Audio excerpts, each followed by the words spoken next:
নমস্কার বন্ধুরা, আপনারা সবাই কেমন আছেন? আশা করি ভালো আছেন। তো বন্ধুরা, আজকে লাইফ সার্টিফিকেটের রিমাইন্ডার হিসাবে এই ভিডিও নিয়ে এলাম। তো যারা আমার চ্যানেলের সাথে জুড়ে ছিলেন এতদিন বা জুড়ে আছেন, তো তাদের জন্য রিমাইন্ডার হিসাবে এই ভিডিওর একবার নিয়ে এলাম। তো বন্ধুরা, যারা এখনও লাইফ সার্টিফিকেট জমা দেননি, তো তারা অবশ্যই জমা দিয়ে দেন, কারণ লাইফ সার্টিফিকেটের জমা দেওয়ার একদম লাস্ট ডেটের কাছাকাছি চলে এসছে, আর সময় মোটেই নেই। তো যাদের কোনো অসুবিধা হবে, ফর্ম টম বা কনসেপ্ট সম্বন্ধে কোনো অসুবিধা হবে, আমার চ্যানেলে লং ভিডিও আছে, দেখে নেবেন। ওখান থেকে কেন্দ্র বা রাজ্যের দুটোই আছে। তো যারা এখনও বন্ধুরা জমা দেননি, তারা 30শে নভেম্বরের মধ্যে অবশ্যই জমা করে দেবেন লাইফ সার্টিফিকেট। আর যারা এখনও জমা দেননি, কোন কোন জিনিস ভালো করে খেয়াল রাখবেন, সেই পয়েন্ট আমি দুটো পয়েন্ট দেখিয়ে দিচ্ছি আপনাদের।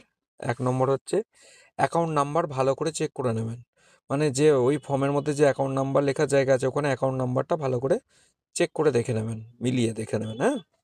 আর 2 নম্বর হচ্ছে পিপিও নাম্বার ভালো করে চেক করে নেবেন, ঠিক আছে? আপনাদের যে পিপিও দেখবেন, ওই পিপিও নাম্বার যেটা আছে, সেই পিপিও নাম্বারটা দেখে ভালো করে সুন্দর করে লিখে দেবেন, যেন কোনো ভুল করবেন না। তো বন্ধুরা, এই ছিল আজকের লাইফ সার্টিফিকেটের রিমাইন্ডার। তো ধন্যবাদ বন্ধুরা।